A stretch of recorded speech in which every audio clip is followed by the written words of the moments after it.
ભાઈ મારા બધા લોકોને મારા સીતારામ 2027ની ચૂંટણીને હજી આમ તો વાર છે, પરંતુ નર્મદામાં માહોલ ભાઈ બદલાઈ ચૂક્યો છે. માહોલ એવી રીતે બદલાયો છે કે એક સમય હતો જ્યારે મનસુખ દાદા અને ચેતરની મીઠી ખટરાગો ચાલતી હતી, આક્ષેપ પ્રતિ આક્ષેપબાજી ચાલતી હતી અને લોકોએ અસમંજસમાં હતા કે આમાં પક્ષ ક્યાં લેવો અથવા તો કોના તરફી બોલવું ને કોના તરફી ન બોલવું. પરંતુ સમય એટલો બળવાન છે ને સમય એટલો બળવાન છે એની સાબિતી એ ઘટના છે કે હવે ચૈતર વસાવા દૂર વંડી પર બેઠા બેઠા મંદ મંદ હસી રહ્યા છે અને બબાલ શરૂ થઈ છે ભાજપની અંદર. ભાજપનો આંતરિક વિખવાદ એ ચરમસીમાએ પહોંચી ગયો છે કે હવે ભાજપના જ લોકો વિચારે છે કે આ પૂર્ણ થાય તો સારું, નહીં તો આવનારા સમયમાં મોટી નુકસાની જશે.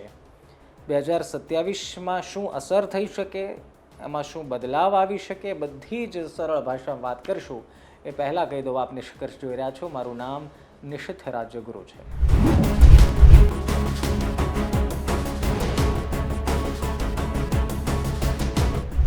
ભાઈ તમને યાદ જ હશે, ચૂંટણી 2024માં પણ ગઈ અને સ્થાનિક સ્વરાજની ચૂંટણી હમણાં પણ ગઈ. પરંતુ વારે તહેવારે મનસુખ દાદાને ચૈતર વસાવા યાદ આવે અને વારે તહેવારે ચૈતર વસાવાને મનસુખ દાદા યાદ આવે. બંને નેતાઓને એકબીજા પર પ્રહાર કરવાથી અથવા તો એકબીજા પર વાર કરવાથી ચૂકતા ન હતા.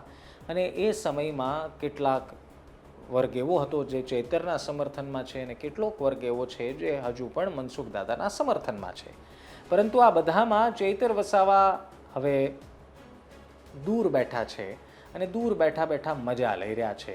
મજા એ વાતની લઈ રહ્યા છે કે જે વ્યક્તિ, જે નેતાઓ એમના પર પ્રહાર કરતા હતા, એ જ નેતાઓની આંતરિક બબાલ એ સીમા પર આવી ગઈ છે કે ચૈતર વસાવા પોતાનું કામ આસાનીથી અને પ્રેમથી કરી રહ્યા છે અને બીજી તરફ ભાજપ છે જે કામ અને વિકાસના મુદ્દાઓને બાજુ પર મૂકીને પોતાની જ બબાલમાં એટલા બધા વ્યસ્ત થઈ ગયા છે.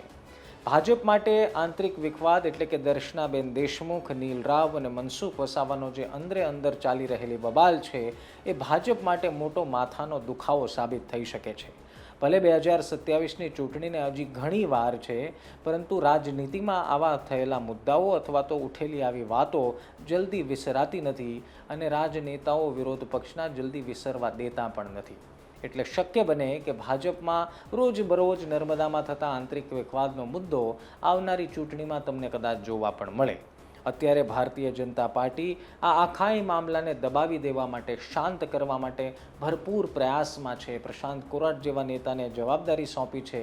પરંતુ તેમ છતાં એક તરફ છે ચૈતર વસાવા જે દૂર બેઠા બેઠા નિહાળી રહ્યા છે, જોઈ રહ્યા છે, મજા લઈ રહ્યા છે.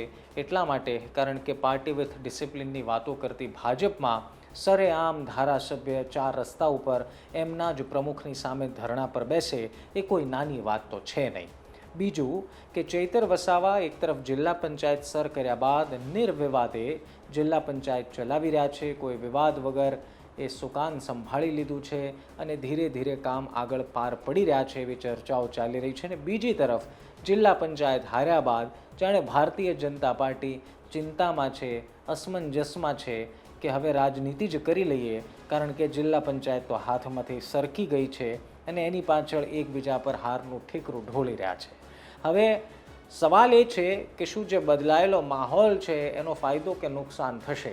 અત્યારની દ્રષ્ટિએ આ જે માહોલ બદલાયેલો લાગી રહ્યો છે એ ક્ષણિક હોઈ શકે, થોડા દિવસ માટે હોઈ શકે, કારણ કે લોકો તમને એવું કહેશે કે આ બધું તો ચાલ્યા કરે, પાર્ટીનો અંદરનો વિષય છે, જલ્દી લોકો ભૂલી જાય, લોકો કામોને યાદ રાખે, આવી ખોટી ડંફાસો અને મોટી મોટી વાતો કરશે. પરંતુ હકીકત એ છે કે નર્મદાના ભારતીય જનતા પાર્ટીના સંગઠનમાં અને નેતાઓ સાથે સંગઠનની જે કેમિસ્ટ્રી છે એ એકદમ વિખાયેલી છે, એકદમ બગડેલી છે અને એને સુધારવાના અસંખ્ય પ્રયાસો કદાચ થયા હશે, પરંતુ એ સાબિત એ કરે છે કે બધા જ પ્રયાસો નિષ્ફળ ગયા છે.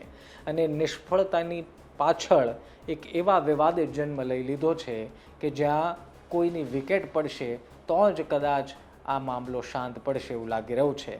પરંતુ ચૈતર વસાવા માટે રાજકીય દૃષ્ટિકોણથી આ સારું એટલા માટે છે કારણ કે આ જે ભાજપના નેતાઓ હતા જે ચૈતર વસાવા પર વ્યક્તિગત રીતે અને રાજકીય રીતે પ્રહાર કરતા હતા, હવે કાલે ચૈતર વસાવાને પણ એ મુદ્દો મળશે કે પહેલાં તમે તમારી આંતરિક બબાલોને શાંત કરો, પહેલાં પોતાના ડખાઓનો ઉકેલ લાવો અને પછી કોઈની ભૂલ કાઢવાના પ્રયાસ કરજો.